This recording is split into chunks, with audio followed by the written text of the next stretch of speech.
Hello everyone, good morning and welcome back to my channel Ranjita লাইফস্টাইলে তোমাদের অনেক অনেক স্বাগত ভালোবাসা জানিয়ে নতুন ভিডিও নিয়ে চলে এসেছি। তো অনেক দিন হয়ে গেল এই ভিডিওটা পোস্ট করা হয়নি, এডিট করা হয়েছিল না বলে। তো এর আগে তো ষষ্ঠী পুজোর ভিডিও দেখে নিয়েছো, ওই যে বাড়িতে আমাদের রান্না পুজো হয়, তো ষষ্ঠী ঠাকুরের পুজো হয় সেই ভিডিওটা। তো ঠাকুরমশাই পুজো করছেন আমাদের ঘরে, চটপট করে আগে হচ্ছে কারণ আমি কাজে আসবো সেই জন্য। তো চলো তোমরা পুরো ভিডিওটা স্কিপ না করে দেখতে থাকো, আশা করি ভালো লাগবে। আর ঠাকুর তো আমি বানিয়েছি, মালা টালাও আমি গেঁথেছি, কারণ এর আগে ভিডিওতে তোমাদের সাথে শেয়ার করেছি। আর এই ছোট্ট ভিডিওটা, পুজো করা ভিডিওটা ছিল, ভাবলাম তোমাদের সাথে শেয়ার করে দিই। তো চলো কেউ স্কিপ না করে দেখতে থাকো, আশা করি ভালো লাগবে।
তো দেখতেই পেলে পুজো হচ্ছে আর আমরা অঞ্জলি দিলাম, মা আর আমি উপোস ছিলাম যেহেতু।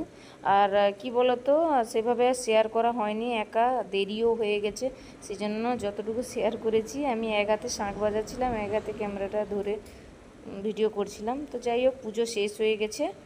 তো ভিডিওটা তোমাদের কেমন লাগলো অবশ্যই কমেন্ট করে জানাবে, ভালো লাগলে লাইক শেয়ার সাবস্ক্রাইব করবে। তো চলো দেখা হবে একটা নতুন ভিডিওর সাথে, ততক্ষণ ভালো থেকো, সুস্থ থেকো, টাটা।